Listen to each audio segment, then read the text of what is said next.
नमस्कार साथियों, स्वागत है आपका ज्ञान दर्पण के ऑफिशियल यूट्यूब चैनल पर। आज हम बात करेंगे यमुना नदी तंत्र के बारे में।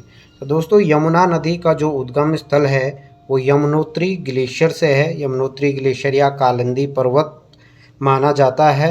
यहाँ से यमुना नदी निकलती है, ये आपको ध्यान देना है। और यमुना की जो प्रारंभिक सहायक नदी है वो है आपका ऋषिगंगा, ये आपको ध्यान देना है। यमुना की प्रारंभिक सहायक नदी कौन सी है? आपकी ऋषिगंगा, ये आपको ध्यान देना है। यहीं पे आपका सूर्य कुंड और यमुनोत्री मंदिर है जानकी चट्टी के समीप, ये आपको ध्यान देना है। अगर आसित ऋषि का आश्रम उत्तरकाशी जनपद में है, ये आपको ध्यान देना है। आगे देखिए, यमुना की अन्य जो सहायक नदी है वो आपका हनुमान गंगा, कमलगाड़, मुंगरागाड़, रिखगाड़ या कृष्णागाड़ या भद्रीगाड़, ये कई बार छोटे छोटे प्रश्न पूछे जाते हैं कि जो आपका हनुमान गंगा किसकी सहायक नदी है। तो ये है आपका दोस्तों यमुना की। हनुमान गंगा खरसाली नामक स्थान पर क्या होती है? यमुना के साथ संगम बनाती है। कमलगाड़ नौगांव नामक स्थल पर कमलगाड़ या कमल गंगा के नाम से भी जाना जाता है। पुरोला घाटी के लिए जो वरदान माना जाता है वो कमलगाड़ नदी को माना जाता है, ये आपको ध्यान देना है। आगे देखिए, यहाँ पे कालसी नामक स्थान पर यमुना में कौन सी नदी आकर के मिल जाती है? वो है आपका टोंस नदी। तो देखिए, टोंस नदी कहाँ से निकलती है ये आपको ध्यान देना है। दो नदियाँ हैं, रुपिन और सुपिन।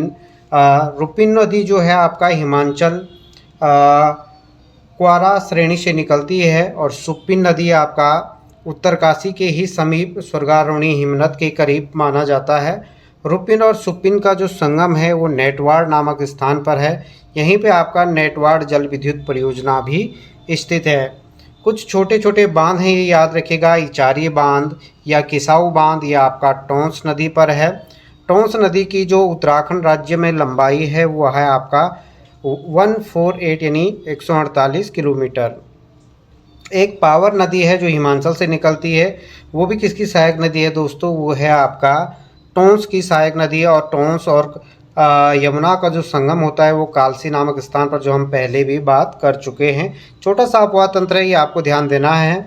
आगे दो तीन प्रश्न यहाँ पे बनते हैं। लखवाड़ बांध किस नदी पर है? तो दोस्तों, लखवाड़ बांध किस नदी पर है? वो आपका यमुना नदी पर है।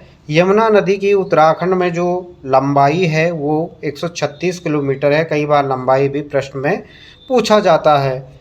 आगे देखिएगा दोस्तों, ये ध्यान देना, शक्ति नहर किस नदी से निकाली गई है, किस नदी पर स्थित है? तो शक्ति नहर ये यमुना है।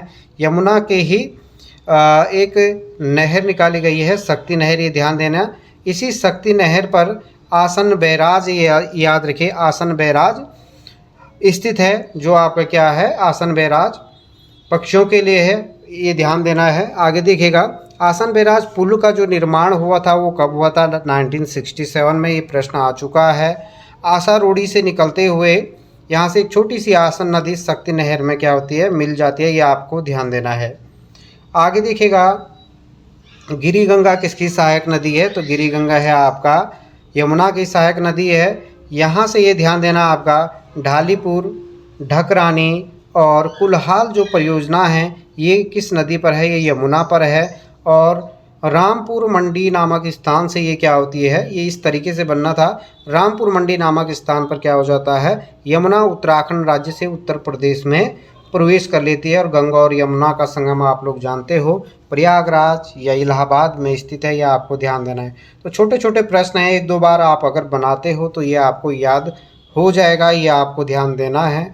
चलिए, तो आगे इसी प्रकार की वीडियो देखने के लिए ज़रूर सब्सक्राइब कीजिए। इससे पहले हमने दो नदियां बता दिया है, अब हम आगे बात करेंगे काली नदी तंत्र के बारे में।